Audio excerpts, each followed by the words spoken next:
dovolj. Veš tega, nisem pravno veš, kajti v jugoslovanski zakonodaji se ne znajdem najbolj. Ne, jaz ne več.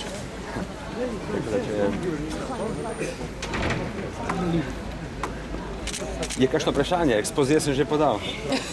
Kaj jih je zanimalo, kaj ste povedali? Povedal sem tisto, kar sem vam tudi povedal na tiskovni konferenci, da bom predstavil v najbolj grobih obrisih pravni okvir, ki tako kot ga jaz razumem in pod katerim sem takrat deloval in tudi ukazal sestrelitev helikopterja. Tako da bil sem vprašan, če bom odgovarjal na nadaljnja vprašanja. To nisem želel. Želim, da tožilc da se stavijo, če bo prišlo do procesa, obtožnico in bom takrat videl, s čim me bodo obremenili, če me bodo. Kako zdaj naprej odločitve? Verjetno še ni pa še nekaj časa trajalo, ne? Ne vem, koliko časa bi bilo do odločitve. Ne vem, kdaj se bo sodnica odločila. Kakšen par tednov. Glede, to se nam slovenskemu državljanu po tujem zakonu sodijo, se zdi tako, kot bi zavezniškim ameriškim vojakom zdaj sodili za ono podmornico, ki so jo najdli zdaj pred kratkim v Velikih jezerih.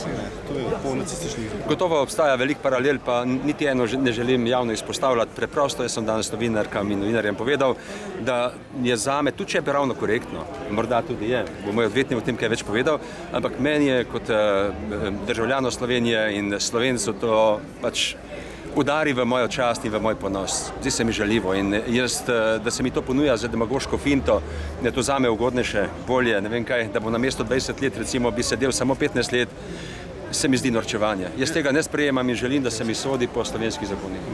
Jaz mislim, da ta tožilec, ki se je upal po jugoslovanski zakonodaji sprožiti ta postopek, da bi mogel odstopiti, da bi mogel odgovarjati, ker v bistvu ruši ustavni pravosodni red Slovenije. Tukaj je pristojen strokovnjak. Gospod pravi, da ta, ki si je dovolil, da bi me se sodilo po jugoslovanskih zakonih, da pač ruši slovensko ustavo. Tožilc je itak ustavil vse skupaj. Javnega tožilstva v tej zgodbi ni več.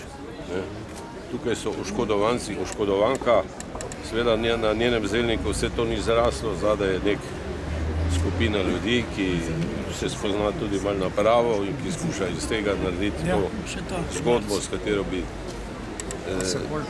Toneta pa še kakšne druge osamosvojitelje predvsem sramotili, tako kot jaz. A bodo tudi srbo-hrvaškem jeziku sodili? Kako? V imenu katerega ljudstva bodo sodili? Ja, A bodo srbo-hrvaškem sodili? tukaj navzočega, ja, tako je. Se vse sodi v imenu tega ljudstva, tudi druge stvari. Patrija, v kateri je Tonet tudi nastopal, je tudi bilo v imenu ljudstva. Potem se bo nekdo spomnil, da bo tudi srbo-hrvaščini sodil. tudi dahovski procesi so bili v imenu ljudstva in še marsikakšni. Ta tožilec je izdajalec temeljne listine in Ustave Republike Slovenije, ki je tako napisano.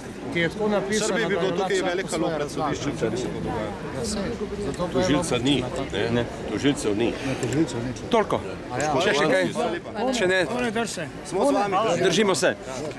Vse damo, Toneta ne damo! Tone je naš heroj! Tone! Tone! Tone! Tone! Tone!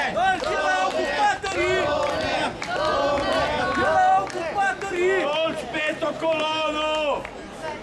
Jole okupatorji, kućani za